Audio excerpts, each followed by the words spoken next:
The life of an NBA player agent is a lonely and relatively unknown job in the NBA.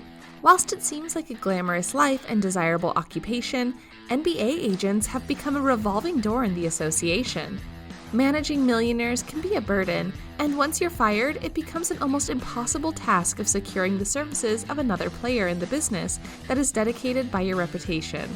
To put into context how tough the business is, young New York Knicks center Mitch Robinson is just 22 years old and has already had 6 NBA agents since entering the league in 2018. Due to the social media era we live in, player agents have had an increasingly difficult task of maintaining a good relationship with their clients. As an agent, their job description is mostly negotiating lucrative contracts in the off-season or as a player's contract is expiring.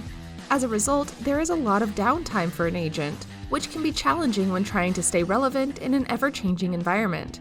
During these downtimes, agents can lose their clients, as players go through struggles on and off the court that can affect their representation moving forward. Agents can lose players for multiple reasons, one of which is when a player is underperforming during a contract season. They often blame their coach or agent and look for a fresh start. That's when another agent can poach the player and lure them into their services. Conversely, in a year when a player is performing well, another agent can swoop in with the promise of negotiating more lucrative contract and promise the grass is greener on the other side. But before we jump in, please remember that if you've enjoyed the video thus far and can't wait to see how it feels to get fired as an NBA agent, then please remember to hit the like and subscribe buttons and make sure to tell your friends and family about the journey we are about to embark on. In an uncertain world, it becomes easier for agents with experience and a long history of representing players to prove their worth. For younger guys, however, it's an extremely tiresome experience trying to sign your first player, as one agent told HoopsHype.com. For me, I think what's used against me is that I'm inexperienced, so I don't really have the experience or the power, which I think is a bunch of at the end of the day, one agent told HoopsHype. I don't think that's a real thing. I think it comes into play a little bit.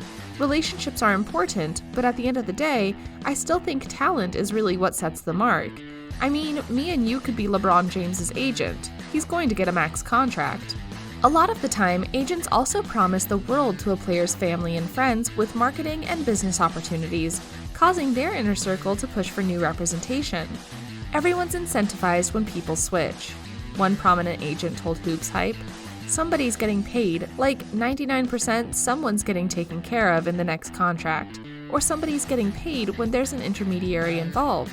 Sometimes players grow up and they start to figure things out, and then they don't use an intermediary. They learn enough, they talk to some veterans that they respect, who have a good reputation. They say, I'm going to find someone for me, not who my dad wanted, or my AAU coach wanted, or whoever. I want to make my own decision. The role of veteran players in the league also plays a huge factor. Younger players coming in that are learning the ropes lean on the experience of the more experienced guys, and this impacts their agent decisions. Although often in good faith, this can sometimes be a sneaky move, as the player can receive a reduced commission fee on each player they bring into an agency. Another underrated factor the NBA community are not aware of is the role external companies also play in an NBA agent's career. Sneaker representatives and other sources of income play a role in a player's contract, as told by another agent speaking with HoopsHype. They, sneaker reps, have relationships with the players at a different angle, and they're trying to push players with an agenda, whether it's for kickbacks, which I assume it is, or it's for another reason, I don't know. But they don't play neutral. One agent who has negotiated maximum salary contracts and large endorsement deals told HoopsHype. Then you've got the managers, and then you've got the trainers. If you don't sync up everybody onto your page and everyone's biting out of your pocket, you're going to lose a guy. You have to insulate the player to anyone that has any influence, and people that you don't know have an influence. You have to be aware of it as well. It's a never-ending cycle. I remember one time there was a tailor, like a clother, who had influence over players who was pushing them to an agent for a kickback. It's obvious there are many things that are out of an agent's control that can heavily affect their job. Unfortunately, when agents are relieved of their duties, it often comes as a surprise. Once the dust settles, the relationship between a player and former agent can go in a couple different directions. An agent usually takes the high road and wishes the player the best in the future.